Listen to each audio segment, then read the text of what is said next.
Morning students, आप लोगों ने पिछले दिनों इंटीजर्स के बारे में पढ़ा था। इंटीजर्स के प्रॉपर्टीज़ को देखा था। इंटीजर के बेसिकली प्रॉपर्टीज़ जो है एडिशन, सब्ट्रैक्शन, मल्टीप्लिकेशन, उसके बारे में हमने स्टडी किया था। आज आपको जो है उससे आगे का डिस्कशन करना है, तो उसमें है इंटीजर्स के एक्सपोनेंट के बारे में। तो एक्सपोनेंट होता क्या है, इसको पहले समझ लें। तो जब किसी नंबर को उसी नंबर से रिपीट करके मल्टीप्लाई किया जाता है, जैसे मान लेते हैं एक डिजिट हम लेते हैं 2, और 2 को अगर 5 टाइम्स लिखा जाए 2 into 2 into 2 into 2 into 2 into 2, तो इस तरह से 5 टाइम्स जब उसको लिखते हैं तो वहाँ पे उसको बार बार लिखना पड़ता है। और इसको शॉर्ट में एक्सप्रेस करने के लिए हम लोग लिखते हैं उसी को एक्सपोनेंट के फॉर्म में।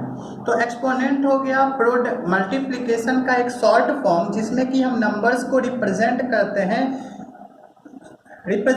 हैं पावर के रूप में, एक्सपोनेंट के रूप में। तो यहाँ पे हम लोग इसी चीज़ के बारे में पढ़ेंगे। इसके कुछ बेसिक रूल्स हैं मल्टीप्लिकेशन और डिवीजन से रिलेटेड, उस रूल्स को पढ़ लेते हैं और उसके बाद इसके रिलेटेड क्वेश्चन जो आपके बुक में अवेलेबल है उसको आप लोग सॉल्व करेंगे। तो चलिए उसको डिस्कस करते हैं किस तरह से ये रूल काम करता है, और उस रूल से जुड़े जो भी ऑप्शन आपके क्वेश्चंस बनेंगे उसको हम लोग यहाँ पे सॉल्व करेंगे।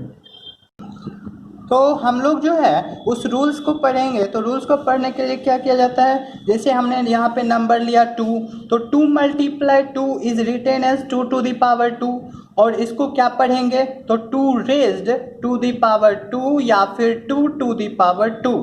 एक बार फिर से इसको बता दे रहे हैं कि 2 टू द पावर 2 पढ़ेंगे या फिर इसको पढ़ेंगे 2 रेज्ड टू द पावर 2। ठीक है, 2 रेज्ड टू द पावर 2, और स्क्वायर ऑफ 2 यानी 2 का पावर 2 है तो उसको स्क्वायर कहेंगे। अगर पावर 3 हो तो उसको क्यूब कहेंगे। तो इसको अगर 3 बार लिखा गया हो 2 multiply 2 is equals to the power 3, it is also called 2 cube. Similarly as well as power जितना होगा उसको 2 टू द पावर, या जो भी बेस है, बेस अगर 2 है तो उसको 2 टू द पावर, अगर बेस 3 है तो 3 टू द पावर में एक्सप्रेस कर सकते हैं। यहाँ पे 2 को बेस कहेंगे और 5 को पावर कहेंगे, या फिर इसको एक्सपोनेंट कह सकते हैं। अब इसके कुछ प्रॉपर्टीज हैं। प्रॉपर्टी है कि if the base is an integer and exponent is an even positive integer, then the value is positive. अगर बेस कोई इंटीजर है, पॉजिटिव कोई भी इंटीजर है, निगेटिव हो या पॉजिटिव हो, अगर बेस इंटीजर है और उसकी पावर जो है इवन पॉजिटिव नंबर हो, इवन पॉजिटिव इंटीजर हो, तो उसका रिजल्ट हमेशा पॉजिटिव आता है। एग्जाम्पल के लिए -2 टू द पावर 4 है, तो हमने -2 टू द पावर 4 को लिखना है -2 मल्टीप्लाई -2 मल्टीप्लाई -2 मल्टीप्लाई -2, और फिर इसका जो प्रोडक्ट होगा माइनस माइनस प्लस 2 टू जा 4, माइनस माइनस प्लस 2 टू जा 4, फिर 4 4 जा 16। तो इस तरह से रिजल्ट आ गया पॉजिटिव। तो अगर पावर इवन नंबर हो तो रिजल्ट पॉजिटिव आएगा, अगर पावर ऑड नंबर रहेगा तो वहाँ पे रिजल्ट नेगेटिव आएगा। जैसे -1 के पावर 3 तो -1, -2 के पावर 5 तो -32। यहाँ पे 3 इवन ऑड नंबर है, 5 ऑड नंबर है, तो रिजल्ट जो है सो निगेटिव आ रहा है।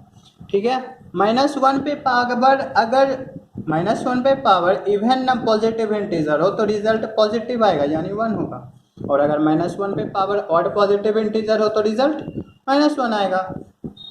इसके कुछ बेसिक एक्सपोनेंट फॉर्मूला है एक्सपोनेंट से रिलेटेड, जिसको कि देखेंगे।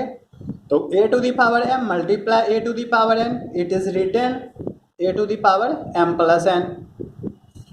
a to the power m divide a to the power n, it is written a to the power m minus n। a to the power m, इस पे भी power n हो तो पावर पे पावर यानी दोनों मल्टीप्लाई हो जाएगा। तो a to the power m into n, that is a to the power mn। a to the power minus m is written as 1 by a to the power m, a to the power 0 1। अब ये कुछ basic formulas हैं जिसको कि use करके हमने solve करना है क्वेश्चंस को। तो आप लोग इस तरह से क्वेश्चन के फॉर्मूला को पढ़िएगा, ध्यान से देखिएगा और उसको सॉल्व कीजिएगा। Okay, till then thank you.